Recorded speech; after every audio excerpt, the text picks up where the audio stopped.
What's up? I promised I would upload every Thursday. I'm almost at 300 subscribers, which is it's not a lot, but it's a lot to me since you know. See, normally I don't like putting much effort into videos like these because it's kind of expensive and time consuming. And the time consuming thing I do is writing, which hasn't really take, taken off, really. Anyways, so I have some audiobooks that I'd like to give away. I wrote books, had them produced as audiobooks. These are books that I wrote that someone else recorded for me. And if you want a code, put a comment in the comment below, and I'll DM you a code if I can figure out how to DM in YouTube. I don't think YouTube is built for direct messages. Yeah. I've been watching Hunter x Hunter. You know, originally I thought it was Hunter x Hunter. Like you said, when you talked about Hunter x Hunter, you were talking about Hunter x Hunter. I included the X, which now I know that's not how it works in canon. This video may be shorter than usual, maybe just as long as usual, maybe longer than usual, but I promise to upload every Thursday and every Saturday, and I'm going to keep to that schedule, even if it doesn't really get me anywhere, because in the end, this is...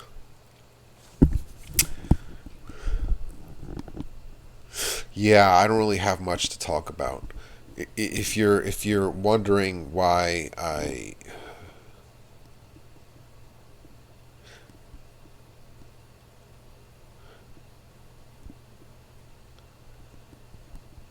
Should I do some role plays? That was a long silence. That was a long silence. If you can tell, I have a distinct lack of things to say, but I promise to make a video on actually, you know Mr. Beast, right? Everyone knows Mr. Beast. There's no one on YouTube that doesn't know Mr. Beast. Well, back before he was this guy who did absolutely mind-boggling stunts that are like, what in the world are you know what he does nowadays. He used to do this thing called worst intros, where he would search YouTube for intros that were bad and critique them, putting it lightly. Critique, putting it lightly, yo. And worst intros was actually a pretty fun experience. He also had a wall of stickers. He once bought an $100 6 foot by huge sticker, taller than... It was a huge sticker of this Asian guy. It was called Asian sticker, Asian guy sticker. He got it. It was absolutely massive, and he put it on his... He's probably removed those videos by now. I would have too, given the publicity that he's gotten recently. He doesn't want to be associated with the stuff that he did before he was famous. Yeah, I remember when he posted... You may know, if you followed Mr. Beast, you may know that he posted videos to himself that were supposed to come out 5, 10, and 15 years later. Well, one of those videos came out, and I remember when he posted those, when he created them, you know? Alright, I'm gonna eat this strawberry shortcake roll. I'm a little hungry, a little peckish right now, so... Oh. Yep. That's all this channel's about. You know what you're getting into. You know what you're getting into when you watch these videos. It's a chill sesh. A chill sesh. I don't smoke anything of any kind.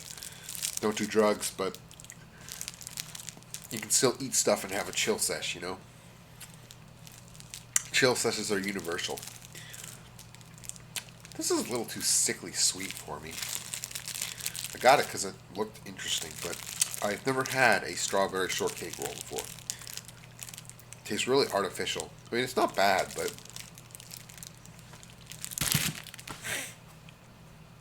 Anyways, this video is to commemorate almost 300 subscribers. Almost 300. I remember, I don't think anyone noticed this, but you know the whole December 21st, 2012 thing? Where the world was supposed to end on December 21st, 2012? It was on that exact date, December 21st, 2012, that a YouTube video reached 1 billion views. I was watching Gangnam Style at the time. And on that day, December 21st, 2012, Gangnam Style hit 1 billion views. And I think that is the real end of the Mayan calendar. That marks the start of a new age. An age of novelty. You gotta listen to Terence McKenna. Go look up Terence McKenna. Look up Terence McKenna novelty theory. Some of the things he said, like his time wave, I think his time wave doesn't actually calculate anything. But he's the guy who perpetuated the December 21st, 2012 thing. Like his time wave theory was the one that made December. I don't like this. Was the one that made December 21st, 2012 the day. You know, like they even made a movie about it. It was hilarious. The whole world was gonna split open and the oceans were gonna. Even though that couldn't happen because, anyways, I think Gangnam Style reaching 1 billion views was the tipping point, at which point humanity can no longer go back. The internet happened and it will not unhappen. No matter what, it won't unhappen. The internet is liberating. The internet liberates humanity. It's humanity's third greatest creation. The second one being electricity, and the first one being the scientific method. But it is up there. The internet is up there. Yeah. Electricity. Yeah, so number 1, scientific method. Number 2, utilization of electricity. And number 3, the internet. The net. You know, never ceases to amaze me. I was talking in a previous video, if you've gotten this far, you probably also saw that one, that we humans are a special species as far as species in the galaxy go. Most species in the galaxy got their technology from a more advanced species. Like, this is just a theory, and there's no way to test it until we actually meet some aliens, which probably isn't going to happen anytime soon, without the use of like consciousness enhancing substances. Skipping around using the D word here, but so I learned this while schizophrenic. Okay, I was connected to the realm. I was connected to this world, the alien internet, so to speak. Literally, that's what it is, the alien internet. Like the internet post-internet, you know? Where telepathy is the... Got a friggin' splinter in my pocket. Anyways. Humans.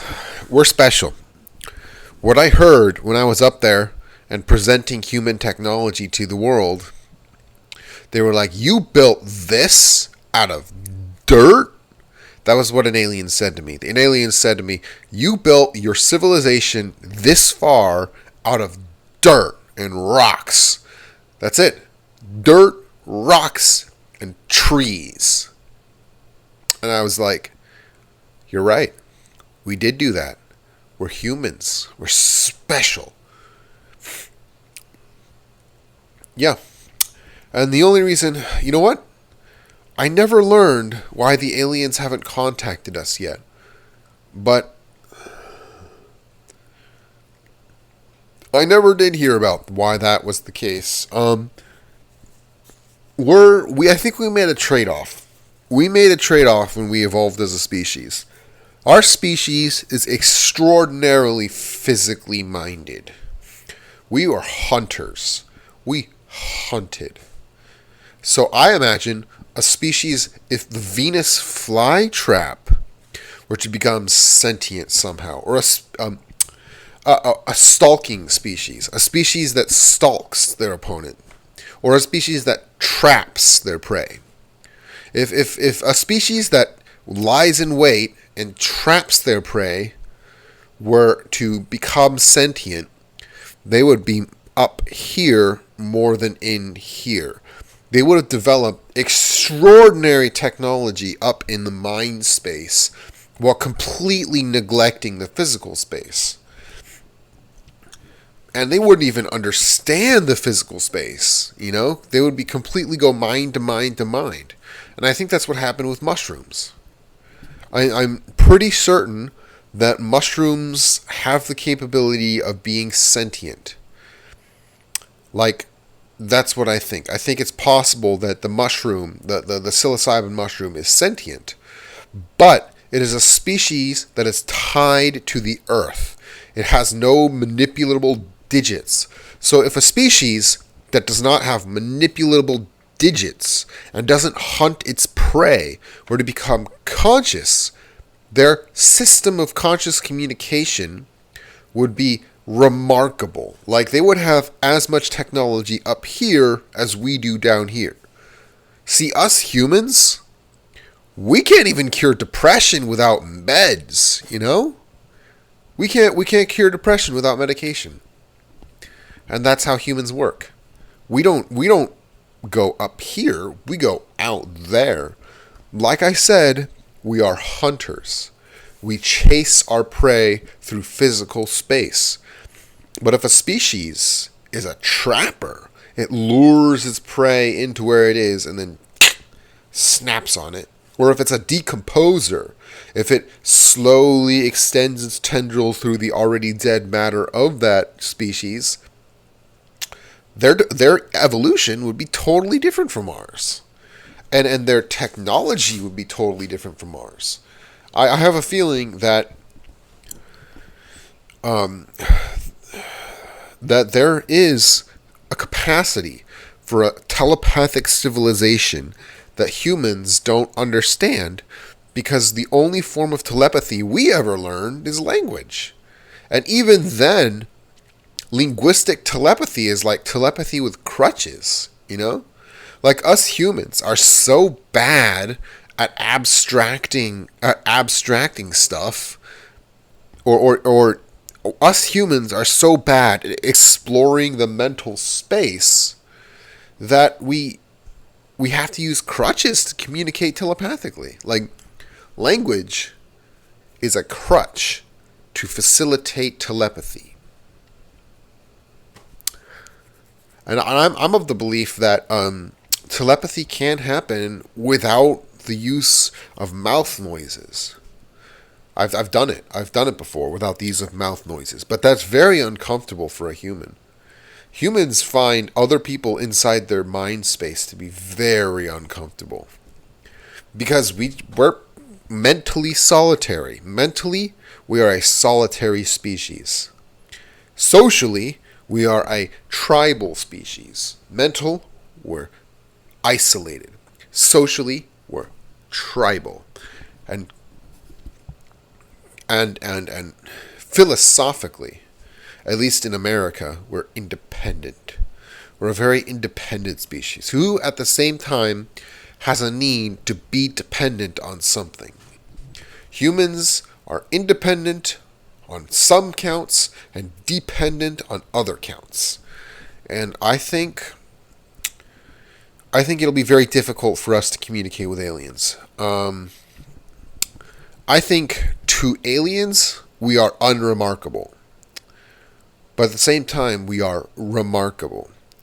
Because the aliens, they look at us and they say, these guys are super backwards. They don't have any of the technology that we have up here and in the real world. But what they, I can't really put myself into the mind of an alien.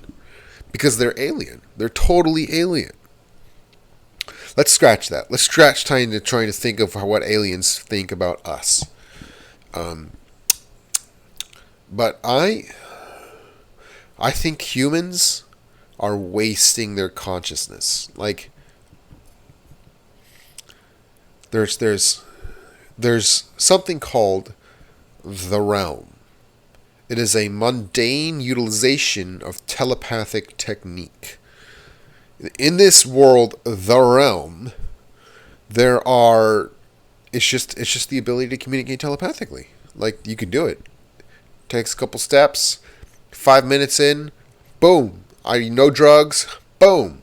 You're up there. You're talking to people telepathically. Like, I don't understand why people are so against the idea of a mundane telepathic reality. Like, as mundane as language, you know? Like, I've seen it. I've seen this reality. I've heard of other people. I've had reports, corroborated reports about other people who have also been in this realm without any input from me.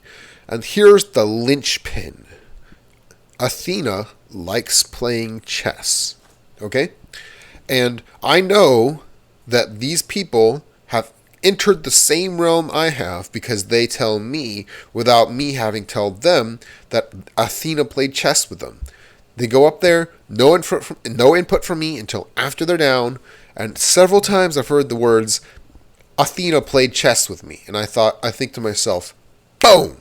Same world I went up to. Corroborated reports. But it takes two parties. And one of the things about learning this stuff is that it makes you very tired. When you learn these things, the truth about the world, your eyes droop and you go, oh, I can't stay awake. Oh, I can't stay awake. And you try and get out. You're like, I can't do this. I don't want to do this anymore. Like, your body protests at being opened up. Opened up. And that's my goal. I want to create a telepathic video game. A game that you can access anytime, anywhere, with your mind. And to build that game, I need to have a way to get up there that bypasses my medication, but we'll figure that out later.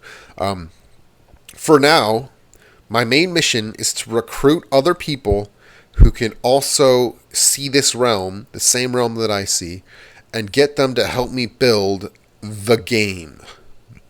The game is a MMORPG or a telepathic video game that anyone can access anywhere in the world purely with their mind, with or without assistance from chemical compounds. That's my mission.